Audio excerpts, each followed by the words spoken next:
Yo siempre creí que iba a ser periodista deportivo. Me di cuenta que el periodismo deportivo no era lo que me gustaba. Hice una práctica en televisión y nunca más dejé de hacer televisión. Los buenos reporteros o buenos periodistas se nutren de ir conociendo gente distinta. Ricos, pobres, países más desarrollados, menos desarrollados. Una de mis motivaciones era llegar a un lugar donde yo me parara en el aeropuerto y no supiera bien qué hacer y no supiera dónde ir. Porque yo sabía que eso me iba a desafiar a tener que hacer algo para regalarme las por mí. Don Pancho Jiménez. ¿Qué tal? Mira lo que te traje. Espera un segundo. A ver.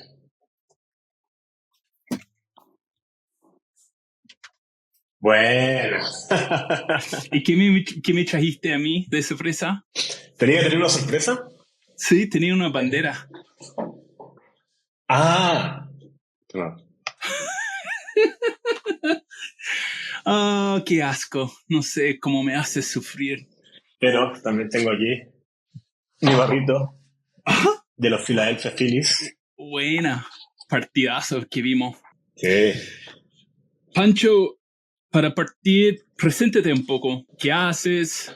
De ahí entra al tiro cómo nos conocimos. Bueno, yo soy Pancho Jiménez, Francisco Jiménez, soy periodista, trabajo en esto yo creo que hace unos 15 años, un poco más. Soy periodista, me dedico a hacer televisión y a escribir.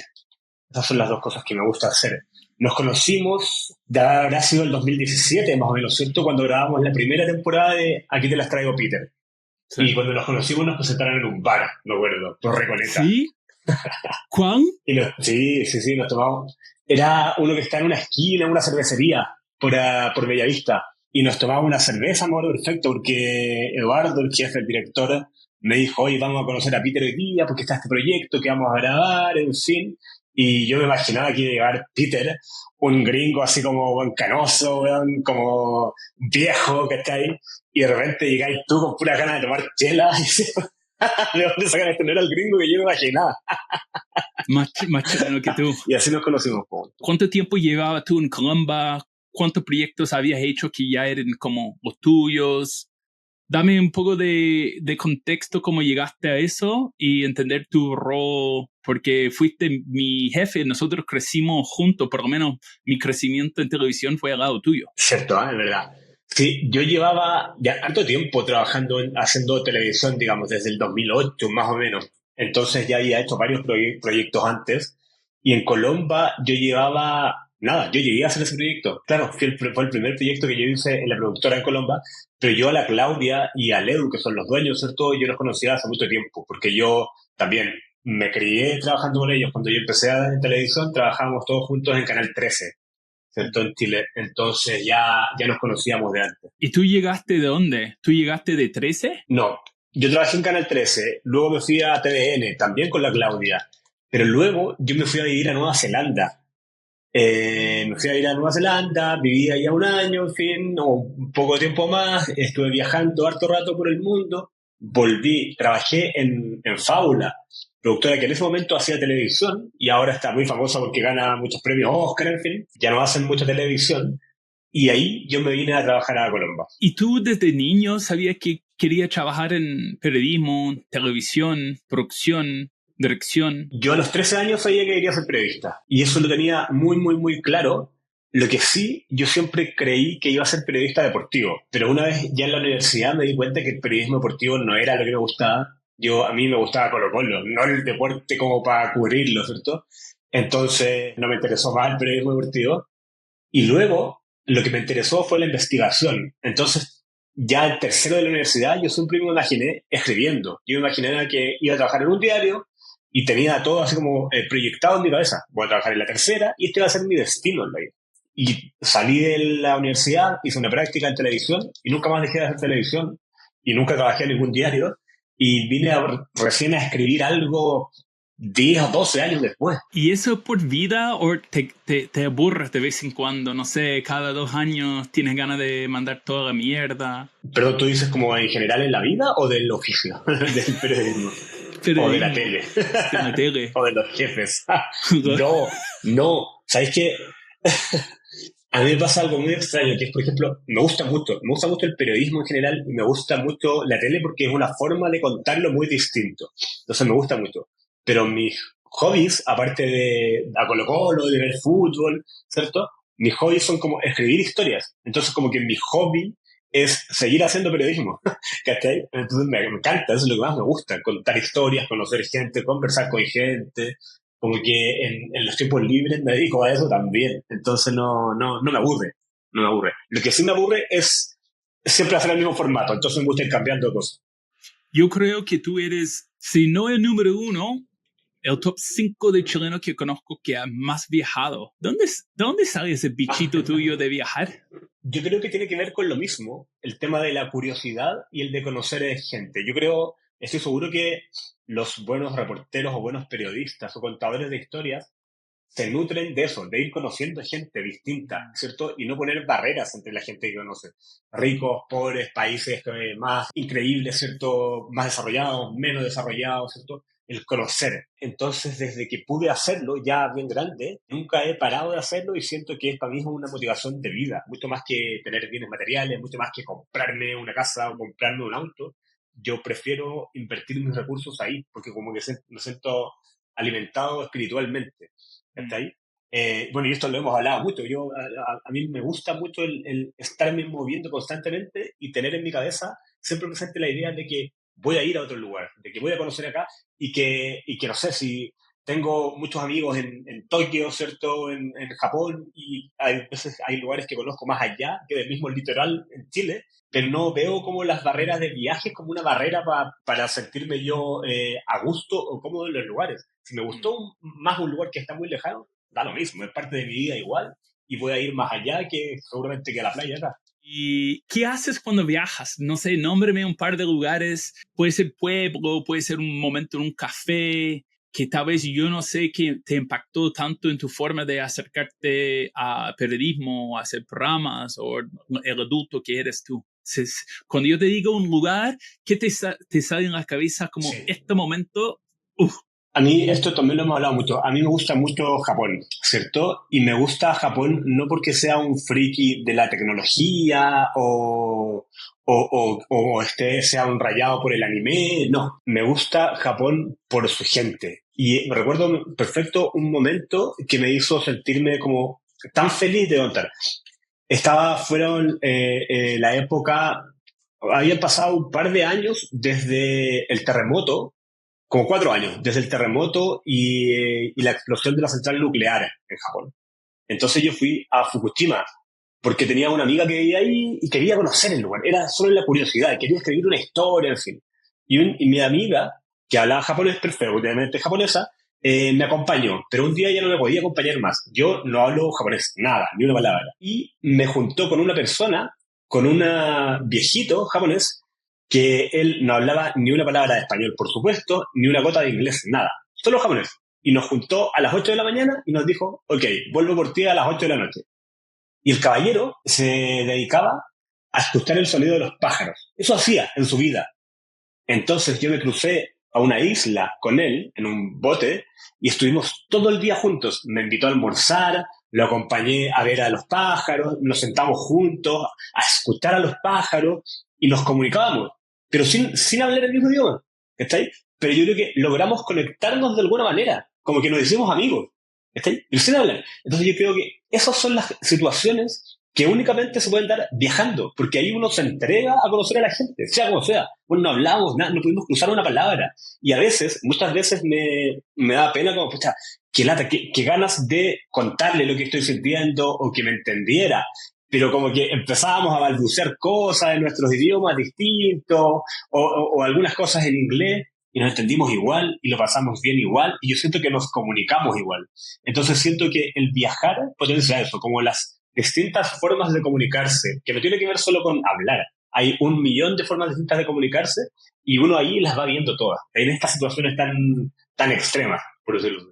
¿tú crees que tu amor por Japón es algo parecido a mi amor por Chile? Mi amor por Chile, lo que yo considero, lo que yo proceso a los 44 años de mi vida, es porque aprendí de mí mismo, aprendí de amar, aprendí de vivir más grande como por culpa de los chilenos. Mm, Me enseñaron eso. ¿Es mm. cercano? ¿Hay un paralelo ahí?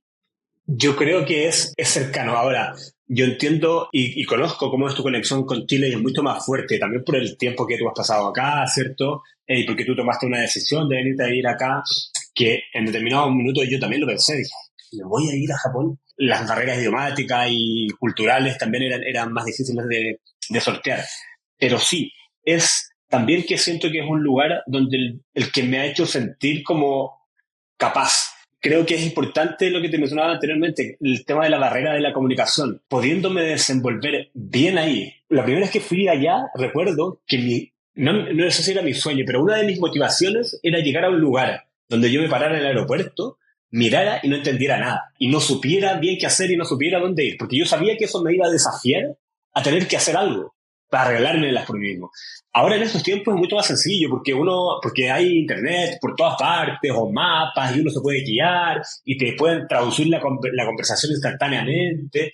Aún así no es lo mismo. Pero sí, me pasa que es un lugar que me hace sentir como capaz, conectado con la gente, especialmente sin poder hablar con ellos y eso me provoca una sensación de felicidad, como que yo camino por la calle y me voy riendo. ¿Está ahí? Y es no por los productos a los que puedo acceder, ni por la tecnología, ni por la modernidad, ni por nada. Es por el contacto con la gente. O sea, uno de mis lugares favoritos es un parque, una plaza, que es como una plaza, o sea, cualquiera acá, una plaza media en cualquier lugar del mundo, no tiene ningún brillo. Nadie lo identificaría como un lugar de Japón. Pero a mí es tan importante, me he visto en tantas situaciones ahí, sentado pensando que digo, este lugar me encanta y me encantaría vivir aquí alrededor. ¿Cachai? Mm, Es una conexión que, claro, son difíciles de explicar. No, mm. no es como que yo llegue allá y me ponga un kimono y me ande paseando por la ciudad. No, nunca va a suceder eso. La tercera temporada de Aquí te los traigo, Peter, tú estabas en España. ¿Qué hiciste en España? ¿Qué fuiste a estudiar? ¿Qué aprendiste? Me da lo mismo si la respuesta es Mm, académica o relacionada con periodismo. ¿Qué mm. aprendiste que influyó en tu forma de ser un creativo en 2024 2025? Yo me fui a España porque estábamos en pandemia. Con mi polola yo le dije, bueno, necesitamos irnos a alguna parte. Y ahí, como que siento que ahí partió el viaje. Cuando le dije eso, y ella se lo empezó a tomar en serio, y me dijo, ok, yo te acompaño, pero necesito un plan. Y el plan fue ir a estudiar algo, y ahí ella dije, ok, no estaba. Yo soy mucho más lanzado en ese sentido. Mi idea era irse a viajar y dar ritmo donde fuera. Y ella dijo, no, mi plan es ir a estudiar y quiero ir a España. Ok, entonces yo busqué un máster para adaptarme también a ese plan, para acceder un poco, y terminé estudiando un máster en televisión y en plataformas digitales, que al final me vino muy bien, me ayudó muchísimo. Laboralmente siento que pude conocer cómo funciona esa industria, pude conocer como que me pude codear con las altas personalidades de la industria y entender cómo funciona, cómo trabajan, que no es tan distinto como lo hacemos nosotros, y entender que lo que hacemos nosotros tiene muchas posibilidades de cruzar la frontera, ¿cierto? Que no lo hacemos mal, sino que lo hacemos muy bien. Y eso estuvo bueno. Pero más que todo, lo que me gustó fue ser parte de la cultura española. En Madrid es una ciudad que me encanta. Yo creo que mi mayor logro, y tú vas a entender esto, yo creo, mi mayor logro en Madrid fue hacerme amigo del dueño del bar de la esquina, porque nos hicimos amigos, amigos, amigos. Así que yo me quedaba en el bar hasta las 2 de la mañana, él cerraba y se iba toda la gente, pero nos quedábamos ahí los parroquianos, los que llevan 20 años ahí, y yo, porque nos hicimos muy cercanos. Entonces, esos logros que quizás tienen que ver con lo mismo que hablábamos antes, como de conectar con la gente, ¿cierto? Para mí son los más importantes. Sentir que ahora tengo amigos allá, que un pedazo de mi vida está allá, que la vez que yo vuelva a ese lugar me voy a volver a sentir en casa. Yo creo que todas esas cosas a uno lo hacen crecer. Lo mismo que me pasa con Japón, me pasa ahora con Madrid. ¿Qué, Y también, o sea, yo creo que es una qué, maravilla yo, pensar que hay muchos me va a lugares en el costar mundo a los pensar que uno en, puede ir y sentirse cómodo. Mm.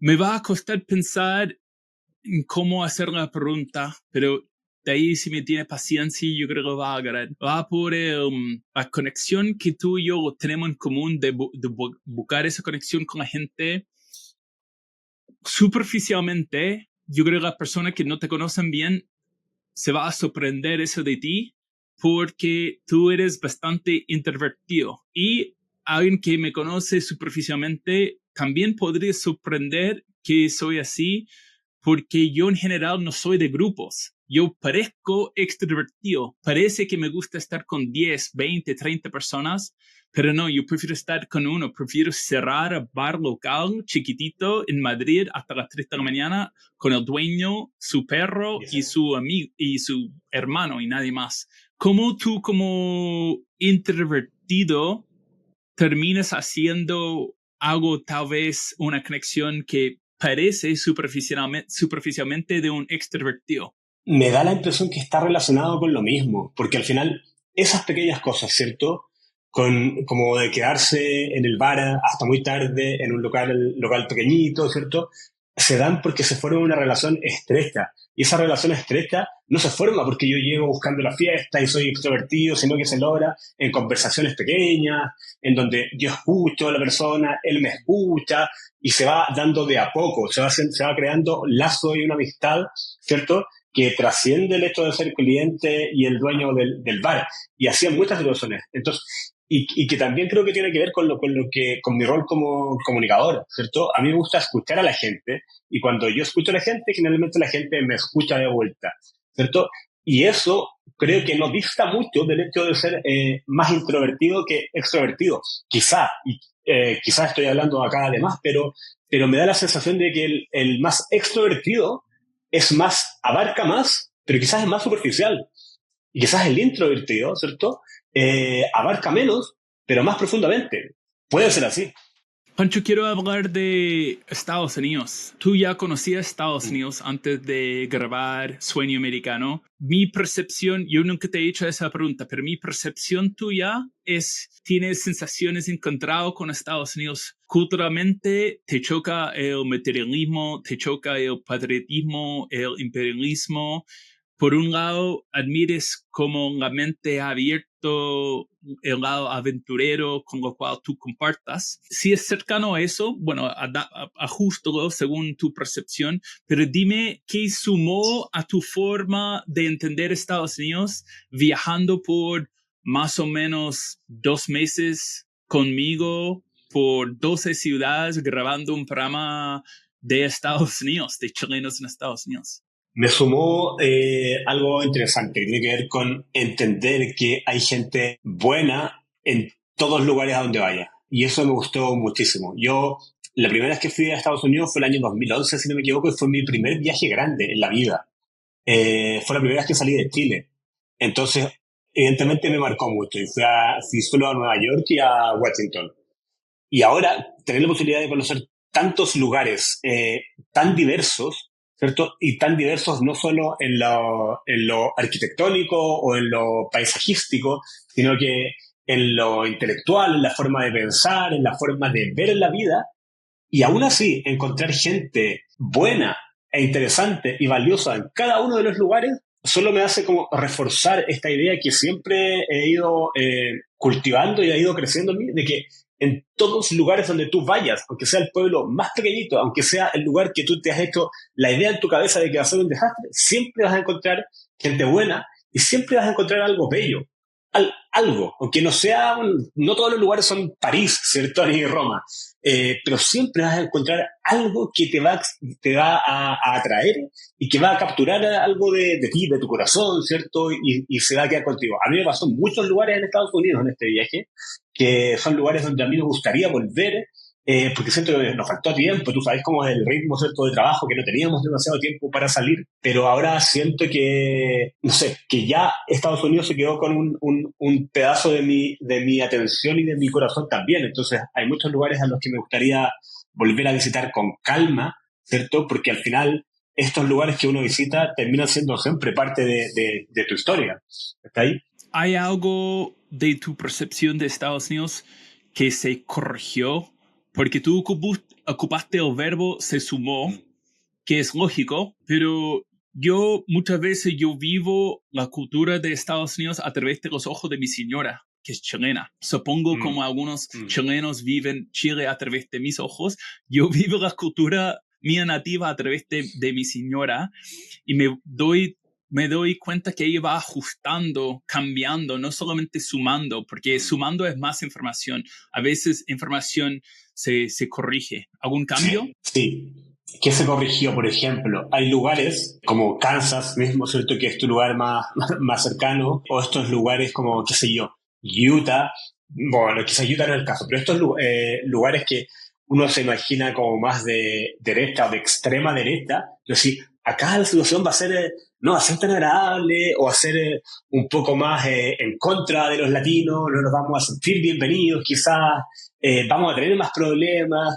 Y por suerte fue todo lo contrario. Por eso te decía antes, claro, que efectivamente se sumó a una idea que yo tenía de antes, pero claro, corregí eso. Ahora, habiendo estado ahí, yo sé que hay lugares, o sea, como que no hay una mala recepción per se hacia el latino ni hacia el chileno. Eso no existe. ¿Está ahí? No, a nadie, o sea, en ningún lugar nos miraron mal, en ningún lugar nos miraron como, ¿qué hacen ustedes aquí, latinos? Que ese tipo de situaciones ocurren en todo el mundo, no solo en Estados Unidos, ¿cierto? Pero yo tenía un poquito de temores, ¿verdad? En esos lugares que son como más como blancos o, que se dice en inglés? Redneck, qué sé yo, de que pudiéramos tener algún conflicto, algún problema, pero no sucedió, no sucedió. Entonces, como que, no sé, me sentí bienvenido genuinamente en todos los lugares donde estuvimos. Hablando de... Principalmente yo te vi enamorando de la cultura estadounidense, la diversidad de las personas, porque siempre te habían cachado que tenía anticuerpo, por lo menos hacia mi parte de mi cultura gringa, y además me di cuenta cuánto amabas trabajar. Los dos amábamos trabajar. Yo creo que si no fuera porque yo tenía que manejar un trabajo en forma paralela, si nos hubiera sumado 2 horas más de trabajo todos los días y tú y yo no nos quejamos nunca. ¿Qué aprendiste de mí después de...? Porque tú me conocías por más o menos 5 años en tu país. Esta fue la primera vez que me conociste en mi país. Uno, nunca me imaginé que iba a tener amigos en todos los lugares de tu país. Eso lo encontré increíble, increíble. Que en todos los lugares conocía a alguien. Eso me pareció extraordinario.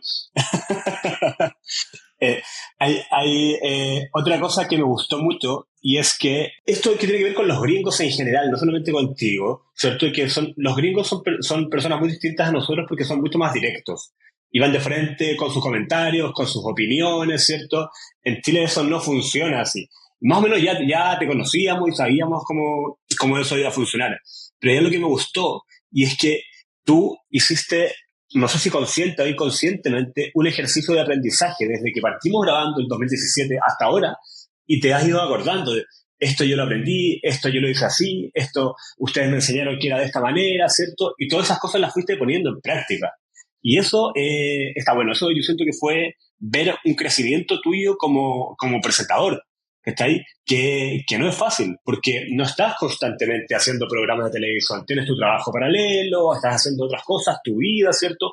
Y con todo lo que ha implicado tu camino de salir de Chile, irte, qué sé yo, vivir en un zoológico, no es sencillo.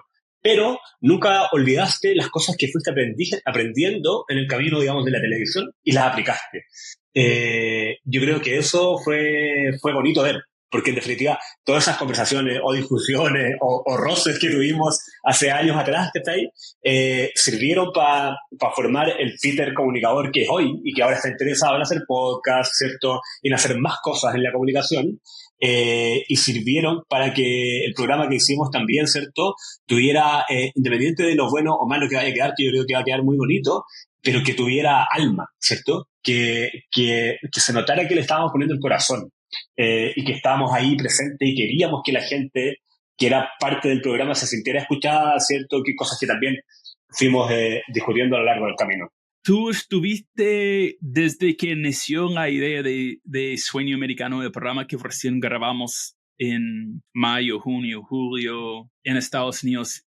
¿Tú te recuerdas cómo ¿Cómo nació la idea? ¿Te recuerdas la primera conversa que tuviste con Edu? ¿Qué recuerdas de esa evolución? Porque ahora tú estás en la última etapa, te queda más o menos 3 o 4 semanas montando, editando con Edu, con el equipo. ¿Qué te recuerdas de dónde está esa bestia hoy en día, de donde fue un huevo hace un año? Nos queda un poco más, nos queda un par de meses, en verdad.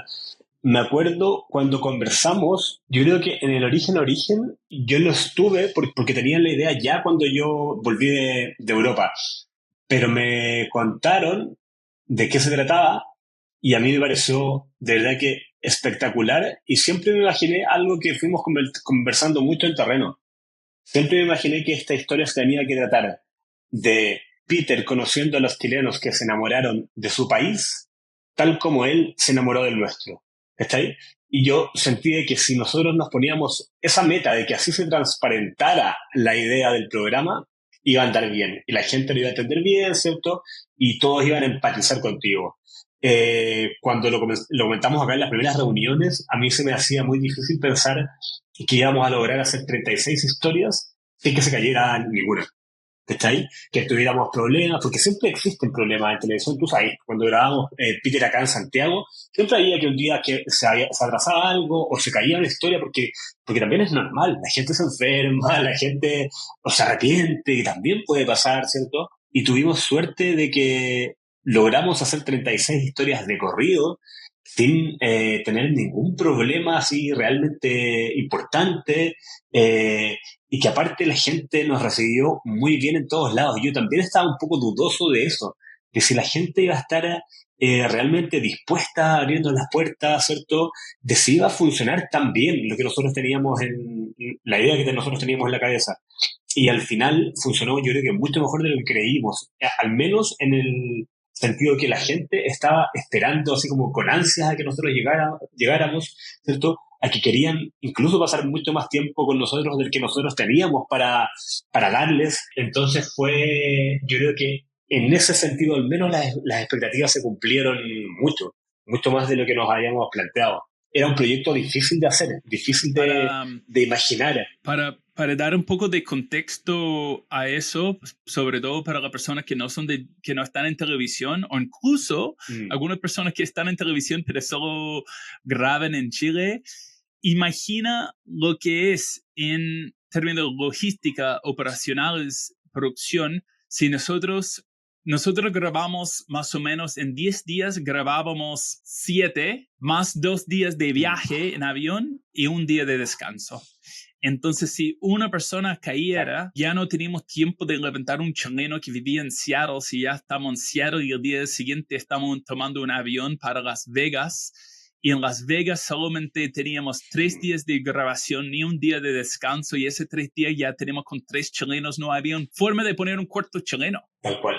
Siempre fuimos jugando de alguna manera con que al final del viaje teníamos algunos días libres, pero yo creo que al menos la satisfacción de que salió todo así, todo bien, todo mucho mejor de lo que teníamos planificado, nos ayudó un poco a seguir adelante, porque llega un momento que evidentemente estábamos muy cansados, ¿cierto? En que ya no es la misma energía. Me acuerdo una historia que grabamos en Minnesota, la última de Minnesota, que estuvimos en Minnesota como 2 semanas.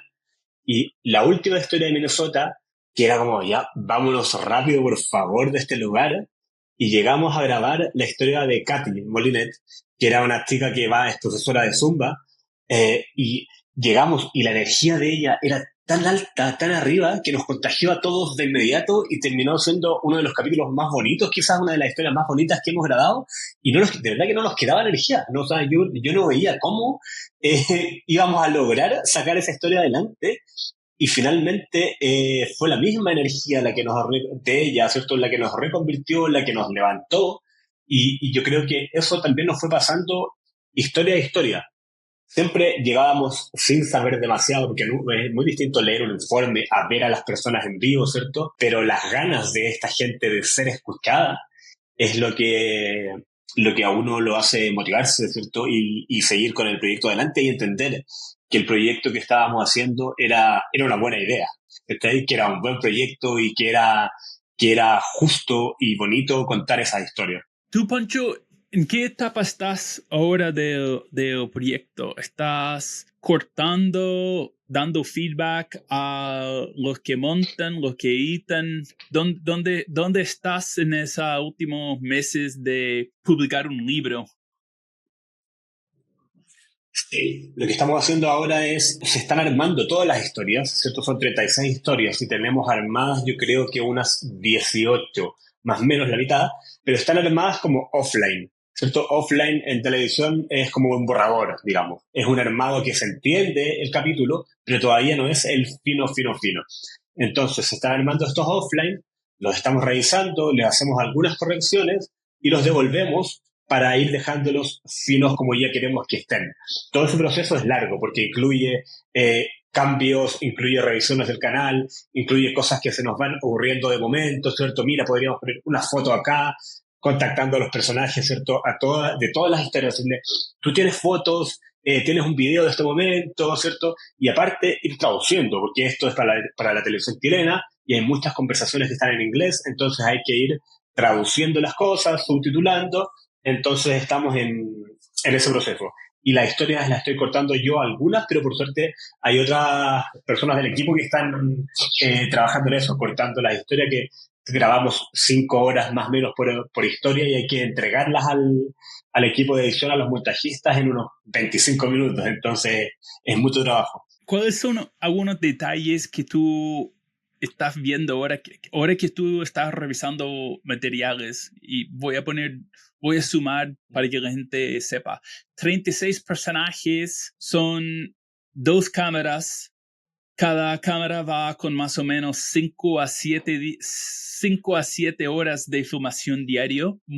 Son 2, entonces son 10 a 14 horas que uno tiene que sincronizar y ir cortando. 10 por 36 son 360 horas de cortar. Hay momentos que yo recuerdo grabando contigo, tú me dijiste, ese detalle, ese cuadro, ese momento, esa sonrisa, ese brillo en el cuchara, esa persona que abrió la ventana va a quedar así precioso. Y yo te voy a, para como tú sepas de qué estoy hablando, yo me recuerdo cuando estuvimos saliendo de una tienda de dumplings en Nueva York y la chica y yo fuimos a comer los dumplings encima de una máquina antigua del diario.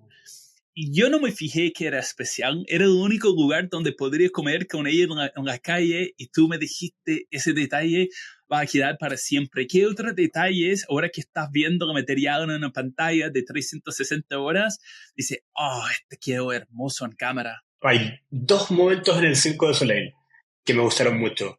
Bueno, es el Circo de Soleil, entonces hacia donde uno mire es increíble. Pero hay un momento cuando estás conversando con Tatán y él se está maquillando y está en el Circo de Soleil, que es como o sea, el mejor lugar donde un trapecista, un circense podría estar, ¿cierto?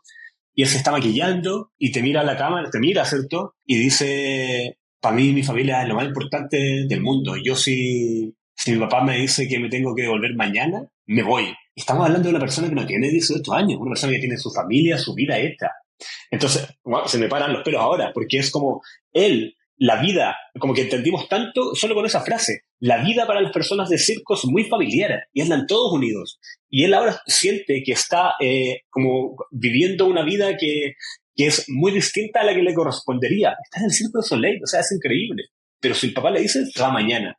Y luego, cuando estábamos desde el escenario, perdón, desde el público grabando hacia el escenario, y su primo, ¿cierto? Es Jesús, que era el otro trapecista, eran los dos increíbles, en un momento se despiden los trapecistas y él se acerca al público y nos mira a la cámara y hace como así, como el gesto de agarrarse el corazón, se pega en el pecho y nos apunta a la cámara y eso era como, también era, wow, esta gente de verdad que extraña su país, porque él estaba mirando no a nosotros solamente, sino que a su gente, que está ahí en Chile. Entonces era muy bonito como sentir esa conexión de esta gente. Y hubo otro momento que tú te vas a acordar absolutamente, cuando estábamos con una chiquilla que llevaba muy poco tiempo en Estados Unidos, Marité, ¿cierto? Y Marité la acompañamos a dejarle unas empanadas a una señora. y ya no nos quedaba, fuimos a dejar las empanadas, todo bien, oh, qué rica, jajaja, y la señora dijo, me emociona mucho esto, ah, qué bien, ok, ¿te acordáis? Y yo le digo, pregúntale por qué se emociona. Y tú me pusiste la cara, la típica que ponéis cuando es como, oh, si ya está, ya estamos, bueno, vámonos, ¿estáis? Pero dijiste, pero igual inconscientemente dijiste, ya, lo voy a intentar. Y le preguntaste, y la señora sacó una historia de lo que extrañaba su tierra y su vida, y lloró y se emocionó. Y fue emocionante no por las lágrimas de la señora, ¿cierto? Fue porque nos dimos cuenta que realmente ella estaba encontrándose con un pedazo de Chile, no solo con las empanadas y con nosotros. Se sacó fotos con nosotros, ¿cierto? Y era una persona que llevaba muy poquito tiempo en Estados Unidos, pero se sentía tan desconectada, tan desarraigada, que como que le llevamos el país en un instante. Y fue, yo creo que muy bonito también eso. Sí, muy buena. Me recuerdo 100% de ese detalle.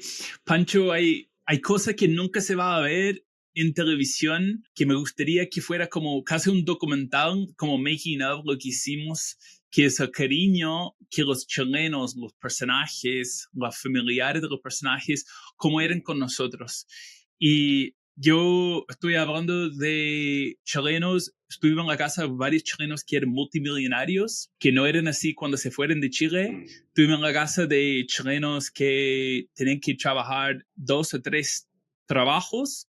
Estuve en la casa de una señora que llegó hace 2 años y trabajaba en el turno de la noche de Walmart. Y la gente nos hacían pastel de choclo, hacían asado. Yo, cuando tú me mandaste el off de uno de los capítulos el otro día, yo lo vi sentado en el suelo de la pieza de mi hijo, con audífonos, llorando, mientras mi hijo dormía detrás mío, pensando en esas personas, porque si bien el producto final de 60 minutos es bonito, el impacto que tienen nosotros porque vivimos 12 horas con esa persona gigante. ¿Cómo te ha afectado tu trabajo? ¿Cómo te impacta a ti fuera del trabajo?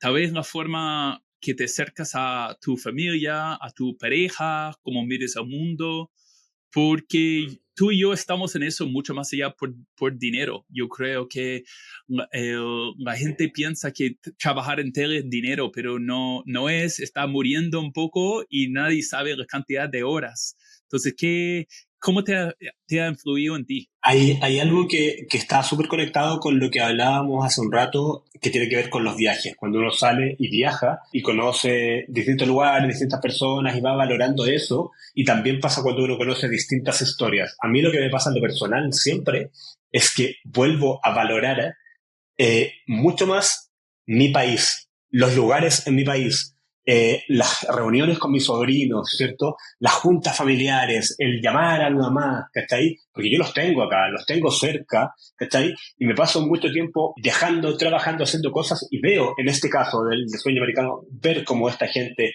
extrañaba tanto estos momentos familiares, extrañaba tanto cosas tan cotidianas como una señora, te acordás, que vivía increíble, pero extrañaba la mostaza del supermercado y sufría porque no la tenía. Entonces siento que me ayuda a ir valorando mucho más cosas. El cafecito que me tomo en la esquina, ¿cachai? O la conversación con el conserje, es bonito, me ayuda no sé, a sentirme más conectado con las cosas que a veces uno no ve y como que quedaba por hechas en la vida normal, ¿cierto? Y que es bonito darle una vuelta más, ¿cierto? Y sentir que son importantes, ponerlas en el nivel que merecen. Irse y volver, yo creo que ayuda a eso.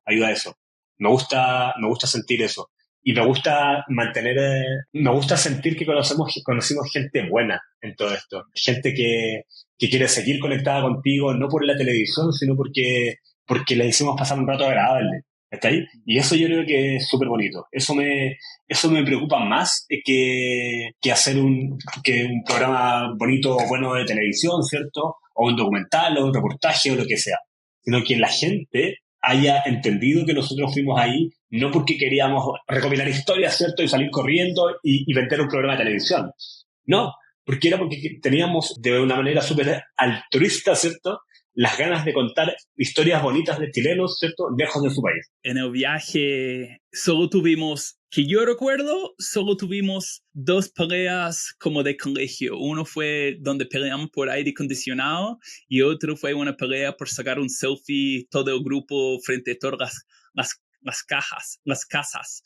Pero las bromas que nosotros, el humor chileno, que es inventar, como tirar una talla tras talla tras talla, porque la primera vez sale fome, la segunda vez sale fome, la tercera vez como el chileno sigue tratando de pulir la talla hasta que queda y de ahí queda para los años. Eso es lo que yo creo que hicimos mucho en este viaje. O sea, imagina trabajando juntos 60 horas, 70 horas a la semana todos juntos. Uno tiene que tener buen sentido de humor. Como lo que yo me recuerdo de ese grupo que tenemos como el bocinazo cada vez que nos íbamos de la casa de un personaje, como hacíamos, como hay que tocar la bocina.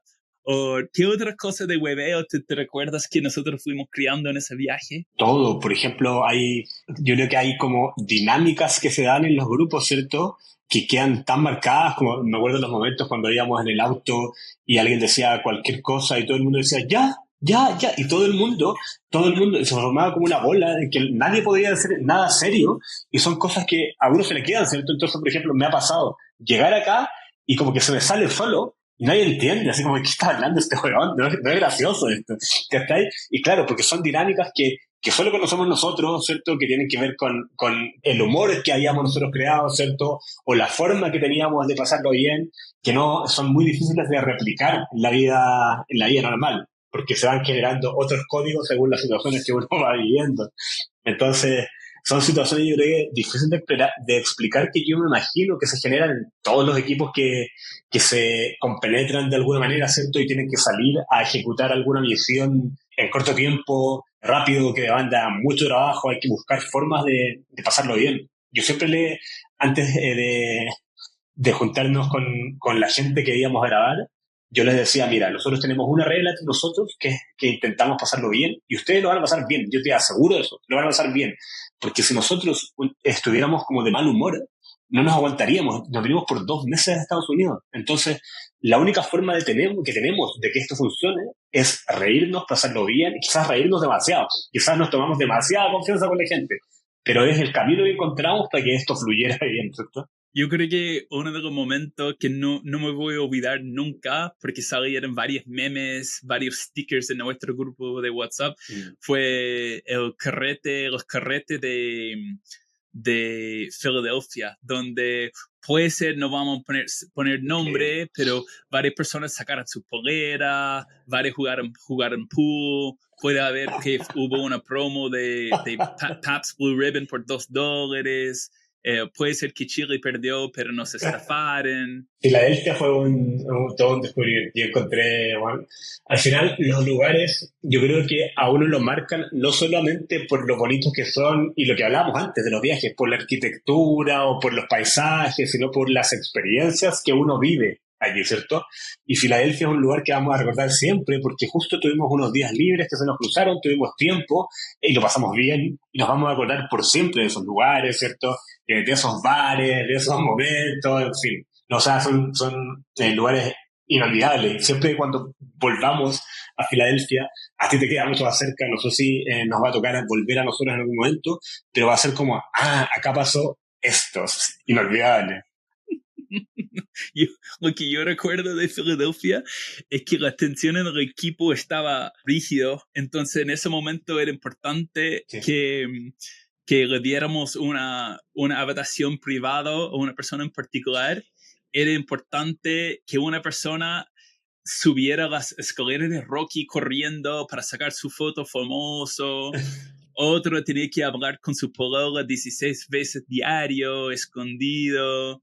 Teníamos un tipo que no voy a decir su nombre, Sergio, que no quería mezclar nuestra ropa sucia en las cargadas de lavadora, que su mamá le había dicho que no se mezclara la ropa sucia con lo suyo. Qué risa, güey. Sabía eso.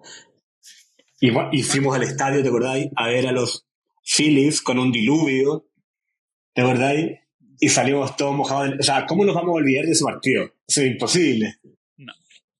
Pancho, fue increíble. Gracias por darme ese espacio. Gracias, hermano. Nos vemos. Eso es.